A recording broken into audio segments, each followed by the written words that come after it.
Students, आज हम बात करेंगे, हम देखेंगे नॉन मेटल्स का वाटर के साथ क्या रिएक्शन, किस तरह से रिएक्ट करती हैं नॉन मेटल्स वाटर के साथ। तो हम सबसे पहले बात करते हैं, अगर हम रिकॉल करें तो हमने कहा था कि नॉन मेटल्स की हम प्रॉपर्टीज देखी थी कि नॉन मेटल्स जो होते हैं वो वाटर में डिसॉल्व नहीं होते हैं, ये इनकी प्रॉपर्टी होती है। लेकिन हम ये देखते हैं कि कुछ नॉन मेटल्स ऐसी होती हैं जो कुछ कंडीशंस उनको अगर दी जाए तो वो वाटर के साथ रिएक्ट कर जाती हैं। और यहाँ पे जिन नॉन मेटल्स की हम बात करेंगे वो हैं हेलोजेंस। हम यहाँ बात करेंगे हेलोजेंस की, ठीक है। और ये हमारे सामने हेलोजेंस बनी हुई है। हेलोजेंस जो कि ग्रुप 7A या ग्रुप 17 की जो है वो एलिमेंट्स जो आ जाते हैं वो हमारे पास हेलोजेंस कहलाते हैं, ठीक है। तो ये हमारे पास आ गए फ्लोरीन, क्लोरीन, फिर ब्रोमीन, फिर आयोडीन। अब हम देख लेते हैं कि हमारे पास जो ये हेलोजेंस हैं इसमें फ्लोरीन हमारे पास बहुत ज्यादा रिएक्टिव होती है। और जिस तरह से हम टॉप टू बॉटम जाएं, ऊपर से नीचे जाएं ग्रुप में, तो हम देखते हैं आयोडीन जो है वो लीस्ट रिएक्टिव होती है इन सब में से। यानी कि हम नीचे जा रहे हैं तो हमारे पास रिएक्टिविटी जो है वो डिक्रीज कर रही है, या हम नीचे से ऊपर जा रहे हैं तो रिएक्टिविटी इंक्रीज कर रही है, ठीक है। तो हम ये देखते हैं कि फ्लोरीन जो है वो ज्यादा हमारे पास जो है वो रिएक्टिव क्यों आ जाती है। हम अगर फ्लोरीन का एटम बनाए तो फ्लोरीन का हमारे पास बहुत छोटा सा एटम होता है, ठीक है। अगर हम इसको कंपेयर करें किससे, हम कंपेयर करेंगे इसको आयोडीन के एटम से। ये हमारे पास आ गया आयोडीन का एटम, ठीक है। अब हम देख रहे हैं कि आयोडीन का एटम जो है वो हमारे पास बहुत बड़ा है, जबकि हमारे पास जो फ्लोरीन का एटम है वो बहुत छोटा है। इसके आउटर मोस्ट शेल में हमारे पास 7 इलेक्ट्रॉन्स हैं और इसके आउटर मोस्ट शेल में भी 7 ही इलेक्ट्रॉन्स हैं। हमने just outermost shell represent कर रहे हैं और न्यूक्लियस रिप्रेजेंट किया हुआ है, ठीक है।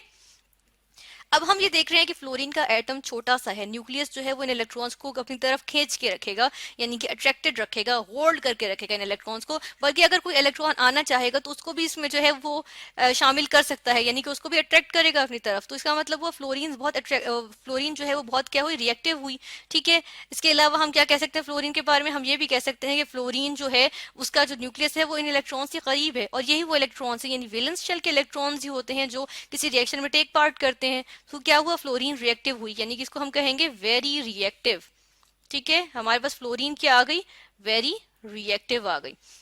इसके बरक्स अगर हम आयोडीन की बात करें, हम यहाँ पे मेंशन कर देते हैं कि ये फ्लोरीन है, और यहाँ पे भी हम मेंशन कर देते हैं कि ये हमारे पास आयोडीन है।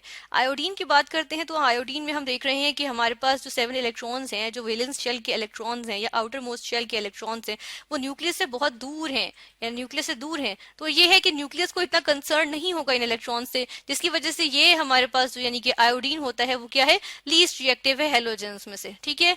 आयोडीन लीस्ट रिएक्टिव आ गया। तो अगर हम रिएक्शंस में हेलोजेंस के वाटर के साथ रिएक्शन देखें, और इसमें हम जो है सबसे पहले क्या करते हैं कि हम जो है जनरल एक्सप्रेशन देख लेते हैं। जनरली हम इसको रिप्रेजेंट इस तरह से कर लेते हैं कि हमारे पास हेलोजन है, ठीक है। हमारे पास एक हेलोजन है, उसने क्या किया, उसने वाटर के साथ जो है उसने वाटर के साथ रिएक्ट किया। किस तरह से, हम ये देखते हैं। हम वाटर यहाँ पे ले आते हैं, ये हमारे पास आ गया वाटर, ठीक है। इसने वाटर के साथ रिएक्ट किया और इसने क्या चीज बना ली, इसने बना लिया हाइड्रोजन हेलाइड, ठीक है। इसने बनाया हाइड्रोजन हेलाइड, और हाइड्रोजन हेलाइड, ठीक है, LIDE। हेलाइड क्या होता है, हेलाइड हेलोजन से आया, इसको हम हेलोजन एसिड भी कहते हैं। इसको हम लिख देते हैं कि ये हेलोजन एसिड भी कहलाता है, हेलोजन एसिड, ठीक है। और एक और हमारे पास प्रोडक्ट बनेगी, इसको हम कहते हैं बाय प्रोडक्ट, यानी कि इस प्रोडक्ट की हमें जरूरत नहीं है, मेजरली ये हमारी मेजर प्रोडक्ट नहीं आती बल्कि साथ बन जाती है, तो ये कहलाती है साइड प्रोडक्ट या बाय प्रोडक्ट, ठीक है। अब हम अगर रिएक्शंस देखें तो रिएक्शंस में सबसे पहले हम जिस रिएक्शन को देखेंगे वो है हमारे पास फ्लोरीन। सबसे पहले हमारे पास फ्लोरीन आती है, तो हम फ्लोरीन का ही रिएक्शन देखेंगे कि हमारे पास जो हेलोजेंस हैं वो एग्जिस्ट करती हैं डायटोमिक फॉर्म में, यानी कि हम F2 लिखेंगे।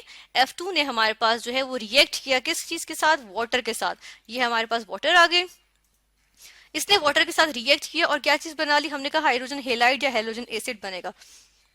तो हम देखते हैं कि हमारे पास यहाँ पे बना हाइड्रोजन फ्लोराइड या हाइड्रोफ्लोरिक एसिड, ठीक है। और इसके साथ हमारे पास जो बाय प्रोडक्ट बनी है या साइड प्रोडक्ट बनी है वो बनी है ऑक्सीजन गैस, ठीक है। तो हम ये देखते हैं कि जो हमें इसके लिए कंडीशंस देनी पड़ी, तो हमें कंडीशंस ज्यादा नहीं देनी पड़ती इसके लिए, क्यों, किस वजह से, क्योंकि हमने कहा फ्लोरीन बहुत रिएक्टिव होती है। तो हम देखते हैं कि यहाँ पे हमने क्या देखा कि ये डार्क में भी हो जाता है, अंधेरे में भी, जहाँ पे सनलाइट ना हो, जहाँ हीट या एनर्जी ना हो या डार्कनेस हो, वहां पर भी जो है वो फ्लोरीन जो है वाटर के साथ रिएक्ट कर जाती है। और हम देखते हैं कि कोल्ड स्टेट में हम इसको हीट अप नहीं कर रहे, वहां पर भी फ्लोरीन जो है वाटर के साथ रिएक्ट कर जाती है। ठीक है, इसकी मिसाल हम ऐसे भी ले सकते हैं कि हमारे पास अगर कहीं पे जो है वो हम किसी कबर्ड में अगर रखते हैं फ्लोरीन को और वाटर वहां पर मौजूद हो, तो फ्लोरीन फटाफट जो है वो हाइड्रोफ्लोरिक एसिड बना लेगी या हाइड्रोजन फ्लोराइड बना लेगी वाटर के साथ रिएक्ट करके। ठीक है, इसको अगर हम बैलेंस कर लें इस इक्वेशन को, हम देखते हैं कि हमारे पास ऑक्सीजन एक है, यहाँ पे दो है, तो यहाँ अगर हम 2 लगा दें तो वाटर तो H हमारे पास 4 हो गई यहाँ पे, इसके लिए हमें यहाँ पर भी 4 लगाना पड़ेगा और यहाँ 2 लगा दें, तो अब फाइनली ये इक्वेशन हमारे पास बैलेंस्ड है। ठीक है, इसके अलावा हम देख लेते हैं कि हमारे पास एक और जो यहाँ पे फ्लोरीन के बाद जो हमारे पास यहाँ पे आती है हेलोजन, वो होती है क्लोरीन। क्लोरीन भी डायटोमिक स्टेट में एग्जिस्ट करेगी, फिर ये करेगी वाटर से रिएक्ट। ये हमारे पास आया वाटर। ठीक है, हम देखते हैं वाटर के साथ रिएक्ट करके इसने क्या किया, इसने बनाया हाइड्रोजन क्लोराइड या हाइड्रोक्लोरिक एसिड। ठीक है, HCl। और इसने जो बाय प्रोडक्ट बनाई वो बनाई इसने हाइपोक्लोरस एसिड। ठीक है, ये होता है हाइपोक्लोरस एसिड। हाइपोक्लोरस एसिड बन गया हमारे पास और हाइड्रोक्लोरिक एसिड बन गया। ठीक है, तो हम ये देखते हैं कि वाटर के साथ जो इसका रिएक्शन हुआ, क्या ये इक्वेशन हमारे पास बैलेंस्ड है? जी बिल्कुल, ये इक्वेशन हमारे पास बैलेंस्ड है, लेकिन हमारे पास यहाँ पे एक रिक्वायरमेंट भी होती है, और वो रिक्वायरमेंट क्या होती है कि यहाँ पर ये रिएक्शन जो है वो सनलाइट की प्रेजेंस में हो सकता है, क्योंकि हम देखते हैं कि हमारे पास जो क्लोरीन है वो हमारे पास जो है वो रिएक्टिव है, लेकिन जो है वो फ्लोरीन से ज्यादा रिएक्टिव नहीं है। हम देखते हैं इसकी रिएक्टिविटी फ्लोरीन से थोड़ी सी कम होती है, जिसकी वजह से क्या होता है कि ये डार्क में रिएक्शन नहीं शो करती, लेकिन सनलाइट की प्रेजेंस में रिएक्शन शो कर देती है। और अगर हमारे पास ट्रेस अमाउंट में, यानी थोड़ा भी अगर हमारे पास वाटर मौजूद हो, तो क्लोरीन उसके साथ रिएक्ट कर जाती है और हाइड्रोक्लोरिक एसिड मेजरली बना लेती है, और बाय प्रोडक्ट के तौर पे हमारे पास बनता है हाइपोक्लोरस एसिड। ठीक है, इसके अलावा हम अगर मजीद इसके रिएक्शंस देखें तो हमारे पास क्लोरीन के बाद हमारे पास आ जाती है ब्रोमीन। हम अब यहाँ पे देखते हैं कि ब्रोमीन कैसे किस तरह से रिएक्शन शो होता है वाटर का। तो ये ब्रोमीन भी हमारे पास जो है वो डायटोमिक स्टेट में आ गई। फिर हम देखते हैं यहाँ पे हम जो है वो वाटर के साथ इस तरह रिएक्शन करवाते हैं, ये हमारे पास वाटर आ गया। ठीक है, वाटर के साथ इसने रिएक्शन शो की और क्या बना लेती है, हाइड्रोजन ब्रोमाइड या हाइड्रोब्रोमिक एसिड। ठीक है, हाइड्रोजन ब्रोमाइड बना, और यहाँ पे क्या बना, हाइपोब्रोमस एसिड। ठीक है, इसको कहते हैं हाइपोब्रोमस एसिड, HOBr। ठीक है, जिस तरह HOCl हमारे पास बना हाइपोक्लोरस एसिड, इस तरह ये हमारे पास बना हाइपोब्रोमस एसिड। ठीक है, और हमारे पास जो मेजर प्रोडक्ट बना है वो बना है हाइड्रोजन ब्रोमाइड। ठीक है, अब ये हमारे पास यहाँ पे हमारा रिएक्शन हुआ है, जो कि हम कहते हैं कि हमारे पास हुआ है, ये हमारे पास हीट करने से आएगा, क्योंकि हम देखते हैं कि ब्रोमीन जो है उसकी रिएक्टिविटी क्लोरीन से भी कम है, तो इसकी वजह से हमें यहाँ पे जो है वो हीट प्रोवाइड करनी पड़ेगी ताकि ये रिएक्शन पॉसिबल हो।